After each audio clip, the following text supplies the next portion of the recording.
এবার আসি হনুমানজির এই 5টি মুখ আসলে কি তাৎপর্য বহন করে। পঞ্চমুখী হনুমানের সম্মুখভাগে বা প্রথম মুখটি তেজদীপ্ত হনুমানের, যা কোটি সূর্যের সমান উজ্জ্বল।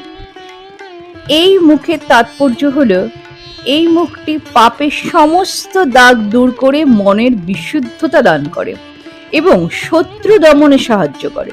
পঞ্চমুখী হনুমানের দ্বিতীয় মুখটি হচ্ছে তীক্ষ্ণ দন্ত ও ধনুকের মতো বঙ্কিম ভুরু শোভিত নৃশংস মুখ। এই ভয়ঙ্কর মুখটি আমাদের ভয় বিনাশ করে। তৃতীয় মুখের স্থানে রয়েছে বক্রচঞ্চু সমন্বিত শক্তিশালী গরুড়ের মুখ। পঞ্চমুখী হনুমানের এই